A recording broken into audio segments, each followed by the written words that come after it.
Alors pour finir, je vous ai parlé de beaucoup de bactéries qui interviennent dans l'évolution des algues. Les bactéries en fait marines, elles ont un autre rôle, écologique. Donc ici vous avez des algues rouges, laminaria, l'algue brune, Ectocarpus. Et de l'autre côté vous avez notre bactérie fétiche, Zobelia galactanivorans. Donc la relation entre cette bactérie marine et ces algues, en fait c'est un phénomène de tout simplement notre bactérie se nourrit en fait des algues, qu'elles sont mortes, ou peut-être parfois elle devient peut-être pathogène pour les plantes, pour les algues. Et ici vous voyez une interaction au microscope photonique entre une cellule d'Ectocarpus, une autre cellule d'Ectocarpus qui forme un filament. Puis vous voyez des tout petits bâtonnets là, qui viennent se ficher dans la cellule.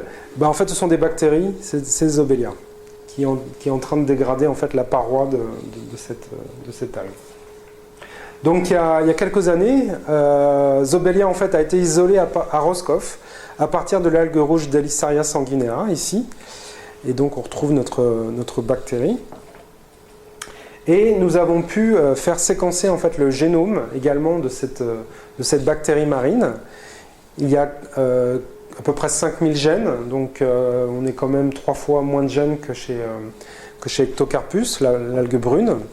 Et ce qu'on a vu, c'est qu'en analysant ce génome, on a trouvé un très important système de détection et d'import de molécules à l'extérieur de Zobelia, et en particulier des systèmes d'import de polysaccharides. Ce qu'on a vu aussi, c'est qu'on a confirmé l'énorme potentiel de dégradation de polysaccharides de cette bactérie. Et je vais vous parler d'une classe de protéines, d'enzymes importantes qu'on appelle les glycosides hydrolases. Ça veut dire hydrolase, ça veut dire qu'ils coupent quelque chose avec une molécule d'eau. Et ici, ce qui est coupé, c'est des liaisons entre des sucres. Donc à partir d'un grand fragment de polysaccharides, nos enzymes en fait les coupent en petits bouts. Et donc on s'est intéressé à une famille particulière d'enzymes. C'est la famille 16 des glycosides hydrolases, GH16. Et ici vous voyez toutes les enzymes en fait de cette famille de protéines chez la bactérie Zobelia. Alors en fait on connaissait déjà, on avait déjà caractérisé au laboratoire dans l'équipe de Bernard Cloarec plusieurs de ces enzymes. On avait caractérisé une kappa-carragénase qui dégrade le kappa-carragénane des algues rouges. Ici, vous voyez en fait les structures de 2 agarases qui dégradent l'agar des algues rouges également. Et vous voyez en fait, là où je n'ai pas encadré, on a d'autres gènes en fait de bactéries et on a analysé leur séquence.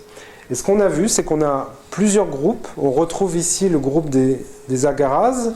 Ici, vous avez notre carragénase. Ici, vous avez d'autres enzymes de la famille 16 qu'on appelle les laminarinases. Je vous ai parlé de la laminarine tout à l'heure. C'était le sucre réserve des algues brunes. Eh bien, ces enzymes de la bactérie dégradent les polysaccharides de réserve. Et on avait un groupe de plusieurs enzymes ici qui se ressemblaient, mais qui étaient assez distantes en fait des bêta-agarases et des kappa-carragénases. On ne savait pas en fait quelle était la fonction de ces enzymes. Donc, vu qu'on est payé pour chercher et trouver de temps en temps, on s'est mis à chercher et on a exprimé en fait, on a produit, purifié en fait 2 de ces enzymes. On les a isolés et on a pu faire des études dessus.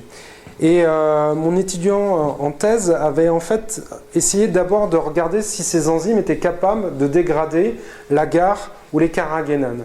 Et malheureusement, en fait, ces enzymes n'étaient absolument pas actives sur les agars ou les carragénanes. Donc au début, mon étudiant Yann Hendrik était assez déprimé parce que ces expériences ne marchaient pas du tout. Et donc il a eu l'idée de retourner au champ, si on va dire.